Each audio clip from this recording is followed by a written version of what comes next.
প্রথমে জানাই সকলকে হ্যাপি নিউ ইয়ার। সুস্থ থাকবেন, ভালো থাকবেন আর অনেক অনেক করে গাছ লাগাবেন।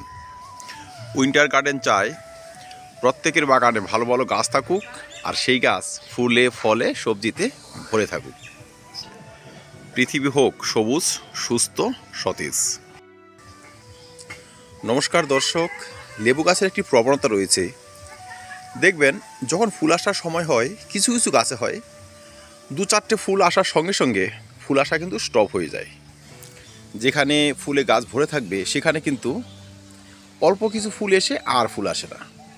এই সমস্যাটি অ্যাকচুয়ালি কেন হয়, এর প্রতিকার কী, বা কিভাবে আমরা আমাদের লেবু গাছ ভরে ফুল নিয়ে আসতে পারবো, আজকের ছোট্ট ভিডিওতে সেই সম্বন্ধে 2-4টি কথা বলার চেষ্টা করব। তাই ভিডিওটি সম্পূর্ণ দেখার অনুরোধ রইল।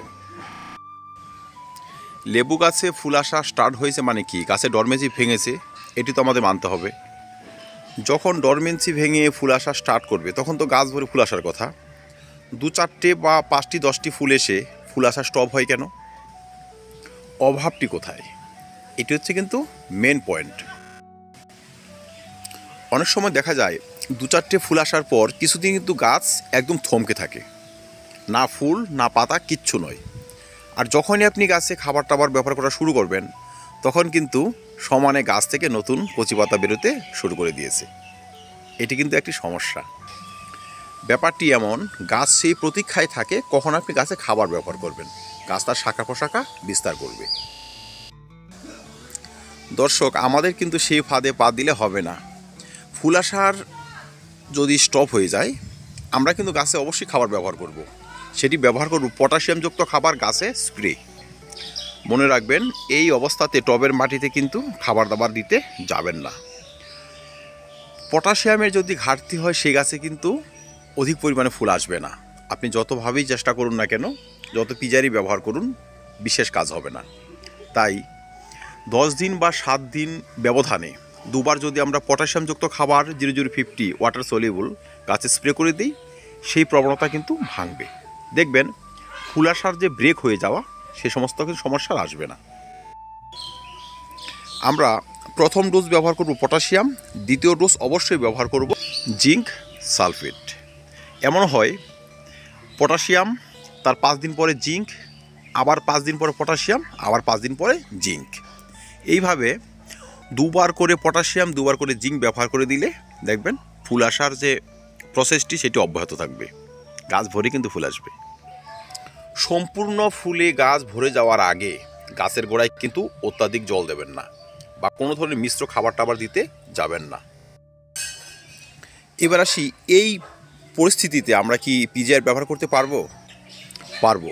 দর্শক, আমাদের কি করতে হবে, পটাশিয়াম এবং জিঙ্ক একবার করে স্প্রে করে নিতে হবে। তার মাঝখানে কিন্তু আমরা ব্যবহার করতে পারবো পিজিআর। কোন ধরনের পিজিআর ব্যবহার করবেন? এক্ষেত্রে বুস্টার 2 কিন্তু ভালো কাজ করে। আমি বুস্টার 2 ব্যবহার করে দেখেছি, সেটি কিন্তু মিস হয় না। আপনাদের হাতে যদি তেমন ভালো ব্র্যান্ডের পিজিআর থাকে সে অবশ্যই দেবেন। 1 লিটার জলে 1 ফোঁটা বুস্টার 2 10 দিনের ব্যবধানে দুবার ব্যবহার করে দিন। আর পটাশিয়াম জিঙ্ক গাছে স্প্রে করা শুরু করুন। দেখবেন ফুল আসা নিয়ে কোনো ধরনের সমস্যা কিন্তু আর থাকবে না। অনেক ক্ষেত্রে দেখা যাচ্ছে জল অত্যাধিক কম পরিমাণে ব্যবহার করার ফল গাছের 2-1টি ডাল কিন্তু শুকিয়ে যায়। শুকাতে দিন, সমস্যা নেই, সে শুকাবেই। কিন্তু নতুন করে যখন আবার শাখা প্রশাখা গজাবে সেগুলো দেখবেন অনেকটা হৃষ্টপুষ্ট হবে। যেটি শুকিয়ে গিয়েছে সেটি কিন্তু অসুস্থ ডাল। জল কম পরিমাণে ব্যবহার করেছি বলে শুকায়নি, সেটি কিন্তু এমনিতে শুকাতো। তাই সেসব নিয়ে কিন্তু টেনশন নেবেন না। গাছকে ফুল সানলাইটে রাখুন। দিনে 4 থেকে 5 ঘন্টা ডাইরেক্ট সানলাইট পায় এমন একটি স্থানে টবটি নিয়ে বসিয়ে দিন। অনেকে আবার অযথা বিভিন্ন ধরনের খাবার টাবার স্প্রে করা শুরু করেন, সেসব করবেন না। অনেকে আবার বিভিন্ন অনুখাদ্য স্প্রে করা শুরু করেন, সেসবও কিন্তু করবেন না। মনে রাখবেন, ফুল আসার সময় সামান্য একটু ভুল সারা বছরের জন্য গাছ কিন্তু ন্যাড়া হয়ে যাবে। কিছু কিছু গাছ আবার লেট ভ্যারাইটি, সেসব গাছে একটু পরে ফুল আসে, ফেব্রুয়ারি ফার্স্ট উইকে হয়তো ফুল আসবে। সেসব গাছ নিয়ে টেনশন করবেন না, গাছ যেভাবে আছে সেভাবে থাকতে দিন। বা এখন যদি ইচ্ছে করেন পটাশিয়ামযুক্ত খাবার অবশ্যই স্প্রে করতে পারেন, সেসবের পরিচর্যা হবে আলাদা। বা সে সমস্ত গাছে ইচ্ছে করলে এখন আবার পিজিআরও স্প্রে করতে পারেন, কিন্তু টবের মাটি কিন্তু একদম জলশূন্য থাকবে।